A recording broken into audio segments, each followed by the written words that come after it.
मेरे ख्याल में खुद शाह साहब की सनद बड़ी आली है और उनकी सनद आपके पास है, तो मुझ जैसे तालिब इल्म की सनद की क्या हैसियत है। बहरहाल अल्लाह ताला हमें इस पर अमल करने की तौफीक अता फरमाए। बिस्मिल्लाहिर्रहमानिर्रहीम।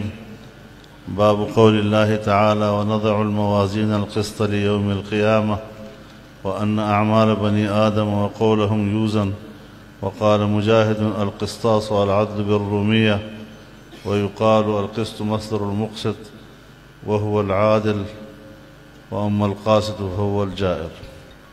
और बिस्सनदिल मुत्तसिल क़ाल इमामुल हुमाम अमीरुल मुमिनीन फ़िल हदीस मुहम्मद इब्न इस्माईल इब्न इब्राहीम रज़ियल्लाहु अन्हुम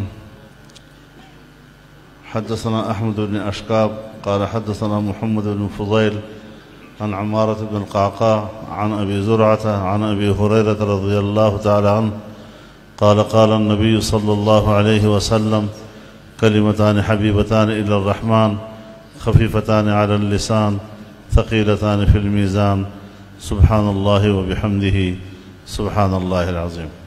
अल्लाहुम्मा सल्लि अला सय्यिदिना। मजलिस के इख्तिताम पर जब तस्बीह व तहमीद हो जाती है तो इस मजलिस में अगर कोई कोताही हुई हो तो अल्लाह ताला उसको दरगुज़र कर देता है। इनकी तो तालिब इल्मी की 7-8 साल की मजलिस का इख्तिताम हो रहा है, तो इन पूरे 7-8 सालों में कोई लग़्ज़िश इंसान से होती हैं, ये ज़रा दोहरा लें।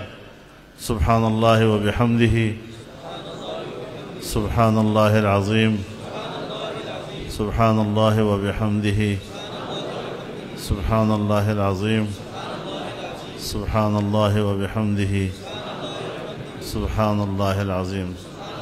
व सल्लल्लाहु अला नबी।